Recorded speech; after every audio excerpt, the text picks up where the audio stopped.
The night Boca Silverman walked into my life, I was finally running out of excuses to stay invisible. She didn't announce herself. She didn't need to. One look around the ocean dock bar, one slow scan of the room, and she knew exactly where to sit, next to me, like it had already been decided. My name is Ian Casey Harlan.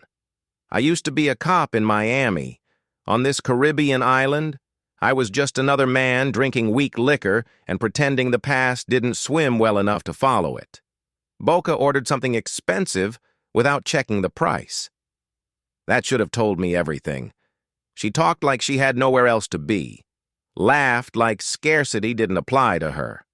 On an island where everyone counted favors and debts, Boca moved like a woman with reserves.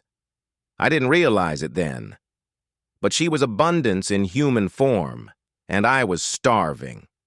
We didn't rush things. She made sure of that. Some nights we just talked. Other nights we didn't talk at all. She noticed things about me. I'd stopped noticing myself, my hair, my posture, my clothes. "You dress like you're trying to disappear," she said once, tugging at my sleeve. "Maybe I am." "Waste of a man," she smiled. 2 weeks later, she took me shopping. The shoes were her idea. Leather. Imported. Expensive enough that I hesitated. She didn't offer to pay. I was broke. She was wealthy. It didn't matter. I had to pay. That's what was expected. And I didn't mean to disappoint. After all, I spent entire summers on rice and beer. Could do that again, and with a little luck, I wouldn't have to. "A man should stand firmly in the world," she said, "especially at night." I bought them. Then came the jacket. Dark, structured, easy to see under neon and moonlight. She liked how it changed the way people looked at me, told me I seemed more serious, dangerous even. She hated my hair the most. Took me to a barber and watched like a director approving a cut. Later she suggested I stop shaving. "Trust me," she said. "You'll look stronger." I trusted her. 2 months passed like a dream you don't question until you wake up. Boca filled the empty spaces in my life without asking permission. The island shrank to the size of her smile. Heat came back into the story. Sticky nights, sweat-soaked mornings, the ocean always nearby, pretending it washed things clean. I should have sensed the salty crust it leaves on your skin, but I didn't. Guess that's what serotonin does to a man that was used to drinking beer out of hand-washed mugs at midnight with the seagulls. I paid for everything. Drinks, dinners, hotels. Boca never reached for her wallet. Love makes you generous. Love makes you careless. I even sold my golden watch I once got from a wealthy man in Miami. I didn't feel time anymore. And since I met Boca, I didn't want to feel it. It made sense, and there goes a $5,000 watch. One night, lying next to her, I finally said what had been scratching at the back of my skull. "This feels too perfect." She didn't laugh. She didn't deny it. A few days later, she told me why. "I have a husband," she said quietly. The words landed soft, then sank. "He's missing," she continued. "I need him found. Alive, if possible."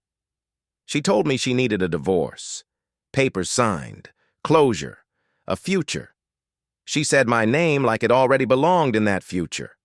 I liked it. Hell, of course I liked it. Saying goodbye to that ocean dock bar, although it was kind of stylish, was on my wish list as much as her smile. "When this is over," she said, "we can stop hiding." That's how she framed it. Not a job, but a beginning. I took the case without hesitation. Old instincts woke up. I wore the jacket she liked, the shoes.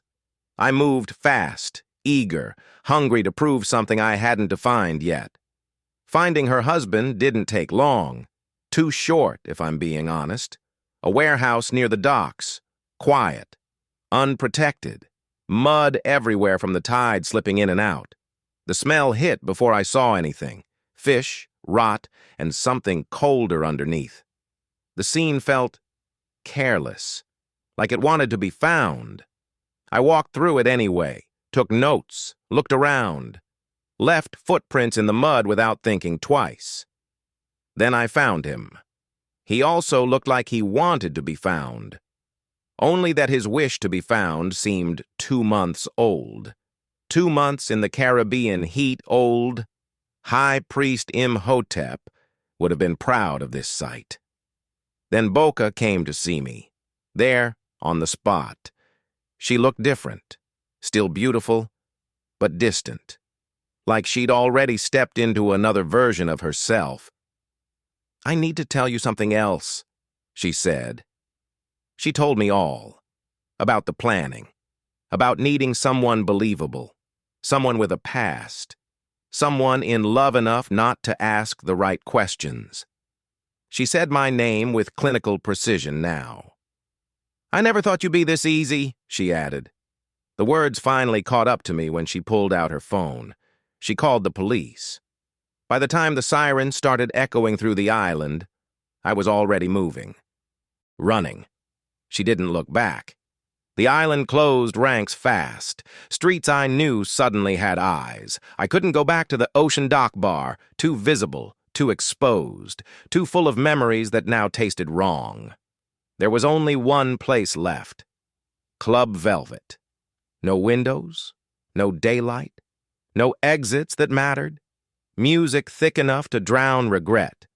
The kind of place the police waited outside of, because going in meant becoming part of the mess. Club Velvet took me in and never let me go. I couldn't leave the premises, not without cuffs waiting. But inside, there was enough booze to last a lifetime, enough fools drifting through to be stripped of their money, one drink at a time. That's how I survived. Some men retire to beaches. Some men retire to bars. I retired to Club Velvet, where the doors never open wide enough to let hope walk in. And even if it did, it wouldn't survive long in there anyway.